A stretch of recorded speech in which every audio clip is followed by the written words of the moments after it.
I just returned from Dili in Timor-Leste to participate in a conference called the First Global Meeting of the International Dialogue on Peacebuilding and Peacekeeping. In my capacity as chair of the Peacebuilding Commission, I was elected to that office in January 2010. This meeting in Dili brought together ministers and high officials from about 40 countries, partly OECD countries, donor countries, including new emerging donors like China and Brazil, and partner countries, recipient countries. And it was chaired by the UK and the DRC. It was a very a useful opportunity to address the challenges of peace building and state building, which is something that is very much on our mind here, especially this week. There will be a Security Council meeting, a thematic debate under the Japanese presidency dedicated to the issue of peace building, and I also will have the opportunity to take the floor at the Security Council there on Friday. A little bit of history, if I may. As you might be aware, the UN started to address peace building in a structured fashion in 2005 as a result of the as an outcome of the Reform Summit in 2005. The Peacebuilding Commission was founded to advance the UN capabilities in post-conflict situations. Of course, this was a reaction to prior experience.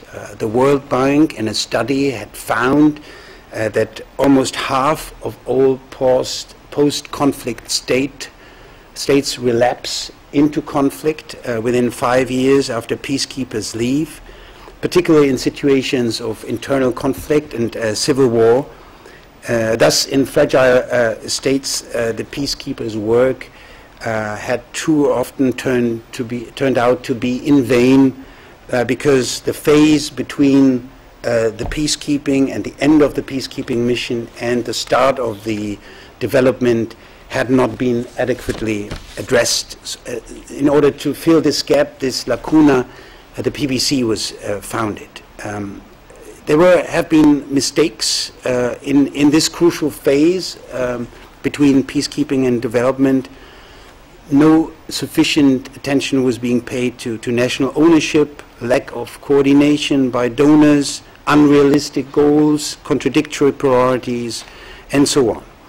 So once the PBC was set up, it was tasked to bring together the major players around a table to improve coordination, develop coherent strategies, ensure the availability of necessary resources. Of course, that was very important. And 4 countries were put on the agenda of the Peacebuilding Commission. 4 African countries: Sierra Leone, Central African Republic, Guinea-Bissau, and Burundi.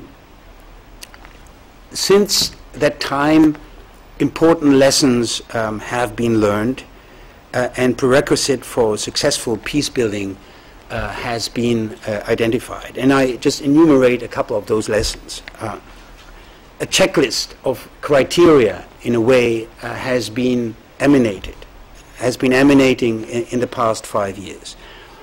And I name a few of them. National ownership, certainly very important. Coordination between donors, realistic objectives, mutual accountability of countries concerned and donors.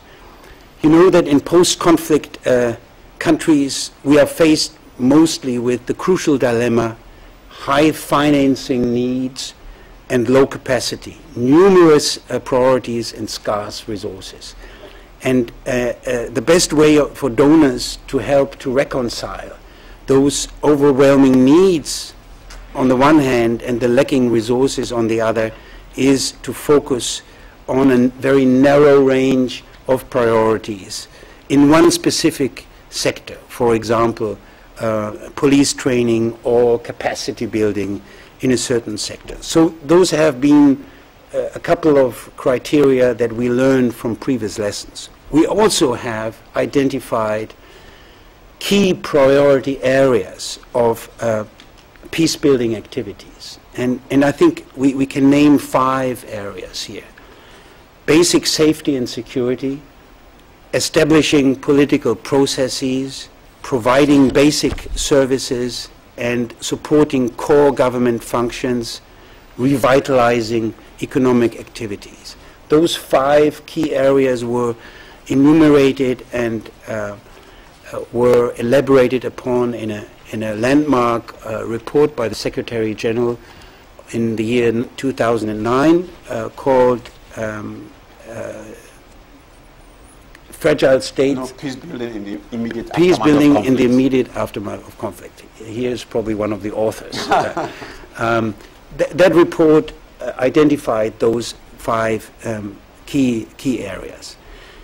Now, those reflections that I pondered about will be deepened and discussed during this year. This year is an important year for peace-building activities in the UN because the peace-building architecture, the process is subject to a review process. This review process is driven mainly by 3 facilitators, the PRs from South Africa, from Mexico, and from Ireland. And from my perspective, there are a couple of important questions that should be addressed during this review process. Number 1, how can the relationship between the PBC and the Security Council be strengthened? The peace-building phase is crucial for the future of fragile states. Thus, the PBC should occupy a more central role, we feel, within the UN architecture. And ideally, there should be a more organic relationship between peacekeeping and peace-building, and a more close relationship between the PBC and the Security Council, and therefore we welcome very much the Japanese initiative to put peace-building on the agenda in the month of April. Another question is, how can cooperation between the PBC and the IFIs, the Bretton Woods institutions, and regional organizations be improved? I devoted some time and energy to this question. I went to Washington to explore this question with the IFIs. We discussed this with regional organizations, the AU and the EU, so there is room for improvement in the cooperation on the ground and in capitals between the PBC and the IFIs. Next question, successful peace-building requires financial resources. We have a peace-building fund, but that's in a way not at the disposal of the PBC. It's a secretariat fund, but also devoted to the countries on the PBC agenda. But the PBC is also tasked to mobilize, to help to mobilize sufficient financial resources. And of course, the litmus test of peace building is whether the situation on the ground, in the field, improves. So we need to make a lot of efforts to improve the setup of the peace building efforts on the ground in the countries concerned. And the last question also for this review will probably be which further countries could be on the agenda of the peace building Commission in the future. A last word and then I close. Why Germany finds this an important subject, and why did we decide to take the chair of the PBC Commission? We think the PBC's activities very well reflects our national views on post-conflict situations, the ideas of ownership, of an integrated approach, of a supporting role of the international community. All this very much inspires our national foreign policy.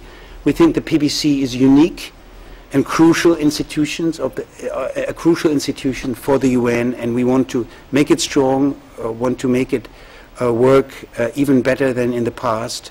So this is a reason why it was decided that Germany was taking the chair in this year. And I will close here with those a couple of considerations on the importance of peace building in this year. Thank you. Mr. Spokesman.